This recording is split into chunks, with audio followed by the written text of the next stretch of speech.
Assalamualaikum warahmatullahi wabarakatuh. Shalom, Om Swastiastu, Namo Buddhaya, salam kebajikan. Tabi pun. Perkenalkan, saya Afifah Syifaul Kolbi dengan NPM 25130243031 selaku mahasiswa pendidikan biologi Universitas Lampung. Video ini dibuat sebagai bentuk pemenuhan tugas ujian akhir semester mata kuliah Bahasa Indonesia dengan dosen pengampu Bapak Dr. Mulyanto Widodo MPD dan Ibu Destiani MPD. Di sini saya akan melakukan kegiatan presentasi dengan topik pengaruh musik terhadap kinerja otak dan konsentrasi belajar. Teman-temanku sekalian, pernahkah Anda belajar sembari mendengarkan musik? Saya rasa hampir 90% anak muda di zaman sekarang, khususnya pelajar dan juga mahasiswa itu belajar sembari mendengarkan musik, termasuk saya sendiri. Nah, ternyata sudah ada beberapa peneliti yang melakukan research atau penelitian terhadap topik ini. Musik itu dianggap mampu meningkatkan fokus dan juga memengaruhi suasana belajar sehingga pembelajaran itu terasa lebih nyaman dan menyenangkan. Tetapi apakah benar musik mampu meningkatkan kinerja otak? Mari kita bahas bersama-sama. Teman-temanku sekalian, musik itu dapat diartikan sebagai susunan nada, ritme, atau suara yang mampu menghasilkan harmoni atau melodi sehingga dapat memengaruhi emosi seseorang. Sedangkan otak itu dapat diartikan sebagai sistem saraf pusat yang mengatur berbagai macam aktivitas di dalam tubuh, termasuk kegiatan berpikir, koordinasi gerak, mengingat, konsentrasi, atau bahkan pengendalian emosi. Teman-temanku sekalian, ternyata musik ini sangat dekat dengan kehidupan kita. Musik tidak hanya berperan sebagai hiburan, tetapi musik juga berpengaruh pada kondisi psikologi seseorang. Musik juga turut memengaruhi aktivitas di otak. Teman-temanku, ketika kita mendengarkan musik, suara yang masuk ke dalam telinga kita itu akan diproses oleh otak. Otak akan memproses ritme atau nada yang dihasilkan dari musik, kemudian akan memengaruhi bagian-bagian lain di dalam otak yang berfokus pada pelepasan hormon dopamin. Ketika hormon dopamin dilepas, maka akan muncul perasaan senang, nyaman, peningkatan fokus dan motivasi belajar sehingga meningkatkan daya ingat kita atau daya kemampuan dalam memahami materi ketika musik diputar. Nah, lebih jelasnya teman-teman dapat melihat skema berikut. Ini adalah alur proses musik memengaruhi otak. Dimulai ketika musik diputar. Musik diputar akan menghasilkan gelombang suara. Gelombang suara ini akan diterima oleh telinga kita, kemudian akan diproses. Di dalam telinga kita itu ada yang namanya koklea. Koklea itu bisa disebut sebagai rumah siput, atau lebih dikenal sebagai rumah siput. Nah, koklea ini berfungsi dalam mengubah gelombang suara atau getaran suara menjadi sinyal listrik. Sinyal listrik kemudian dihantarkan melalui syaraf pendengaran, yaitu nervus auditorius, menuju ke otak. Setelah sinyal ini sampai di batak otak, akan diteruskan menuju talamus. Dari talamus ditransfer menuju korteks auditorium. Korteks auditorium ini berada di lobus temporalis. Nah, di sini, di lobus temporalis atau di korteks auditori ini, musik diproses sehingga memengaruhi bagian-bagian otak yang lain seperti amigdala dan juga hipokampus. Musik memengaruhi amigdala sehingga amigdala bekerja menghasilkan emosi yang sesuai dengan jenis musik yang diputar. Ketika musik itu melodinya mendayu-dayu, itu akan membuat tubuh kita menjadi lebih tenang, lebih rileks. Nah, ketika musik yang diputar menggebu-gebu, maka tubuh juga akan merasa lebih semangat dan lebih senang.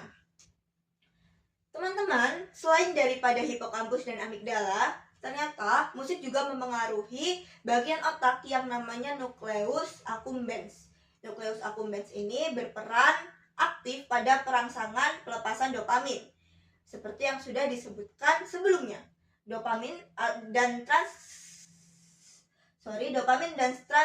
neurotransmitter lain itu berfokus pada perangsangan penciptaan rasa senang dan rasa nyaman, sehingga dampaknya pada tubuh muncul perubahan emosi, suasana hati, meningkatkan fokus, relaksasi, dan juga motivasi.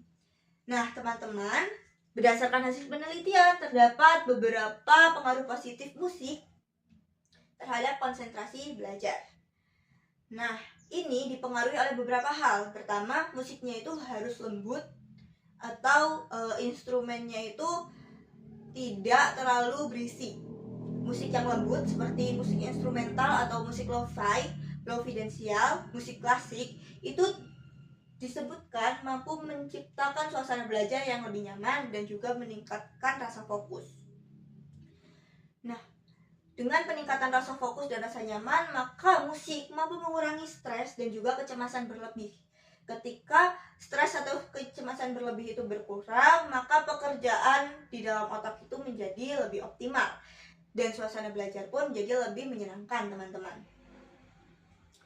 Musik ternyata dapat memengaruhi hipokampus di dalam otak. Audio atau alunan melodi yang menenangkan itu dapat meningkatkan daya ingat dan juga dapat meningkatkan kemampuan memahami materi seseorang, sehingga pembelajaran menjadi lebih efektif. Musik itu bermanfaat positif bagi konsentrasi belajar jika jenis musik dan volume yang diputar itu tepat atau sesuai. Jadi ternyata teman-teman, tidak semua jenis musik itu mampu menjadi teman belajar kita. Nah, beberapa orang pasti bertanya-tanya, karena ternyata tidak semua orang itu cocok mendengarkan musik sembari belajar. Beberapa malah merasa kesulitan fokus ketika harus mendengarkan musik sembari belajar. Hal ini biasanya dipengaruhi oleh beberapa hal. Yang pertama itu karena volume musiknya itu terlalu keras. Ketika volume dari musik yang diputar itu terlalu keras, itu dapat memecah fokus seseorang sehingga pembelajaran menjadi lebih sulit. Nah, ini sama dengan lirik yang tidak selaras. Jadi beberapa musik seperti musik hip hop atau musik pop itu memiliki lirik yang bertabrakan atau tidak selaras, yang terlalu banyak liriknya itu sehingga dapat memecah fokus kita. Kita menjadi kesulitan memahami materi karena otak dipaksa untuk mengerti atau untuk memahami dua hal yang berbeda, antara memahami materi yang sedang kita pelajari dan juga musik yang terlalu banyak liriknya. Nah, dari sini diketahui bahwa jenis musik itu sangat menentukan kemampuan fokus seseorang.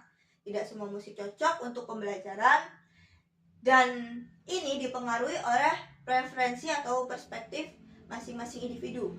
Ada orang yang memang senang belajar sembari mendengarkan musik karena merasa tidak sendirian, sehingga pembelajaran lebih masuk ke dalam diri. Tapi ada juga beberapa orang yang lebih suka belajar dalam keadaan hening, misalnya di malam hari, karena mereka merasa itu lebih cocok di diri mereka. Faktor lain yang memengaruhi seseorang sulit fokus ketika mendengarkan musik itu karena penggunaan earphone yang terlalu lama atau durasi yang terlalu lama. Karena ternyata earphone yang digunakan dalam jangka waktu lama itu dapat menimbulkan rasa sakit di telinga kita.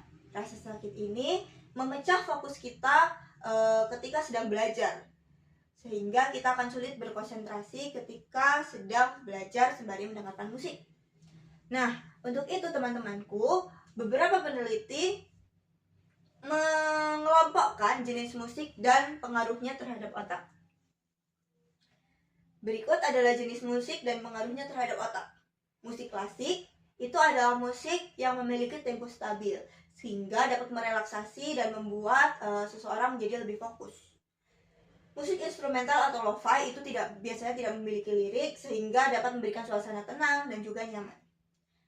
Berbeda dengan musik pop dan musik rock. Musik pop itu memiliki banyak lirik, biasanya liriknya relatif cepat. Itu dapat meningkatkan mood kita, tergantung dengan genre yang kita dengarkan, tapi tidak cocok untuk pembelajaran. Karena liriknya terlalu banyak, otak dipaksa untuk mengerti musik yang sedang diputar itu. Sama seperti musik rock, juga tidak cocok dalam pembelajaran. Kenapa? Karena suaranya biasanya terlalu keras, teriak-teriak, itu akan mengganggu konsentrasi kita dalam belajar. Tapi musik rock ini dapat meningkatkan semangat kita, meningkatkan kinerja otak ketika diputar di lapangan. Karena aktivitas fisik atau aktivitas psikomotorik dapat meningkat ketika kita mendengarkan lagu-lagu yang menggebu-gebu atau semangat.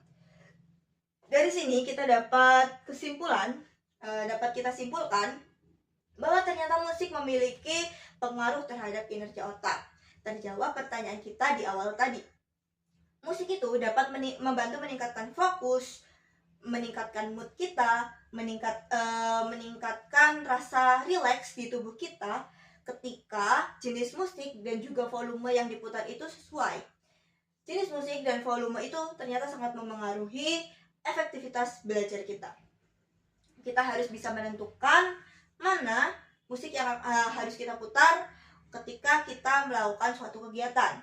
Penggunaan musik secara bijak dapat membantu proses belajar menjadi lebih nyaman, teman-teman. Jadi, teman-teman, menurut kalian, belajar sambil mendengarkan musik itu lebih membantu atau malah mengganggu ya? Teman-teman bisa tulis komentar di kolom komentar. Kemudian, terakhir ini adalah daftar referensi yang saya gunakan untuk menyusun PPT atau PowerPoint ini sehingga dapat disampaikan kepada teman-teman semua. Saya mohon maaf apabila ada salah kata atau tingkah laku saya yang mungkin kurang berkenan di hati teman-teman, dan saya mohon ampun kepada Allah. Saya akhiri, wabillahi taufiq wal hidayah. Wassalamualaikum warahmatullahi wabarakatuh.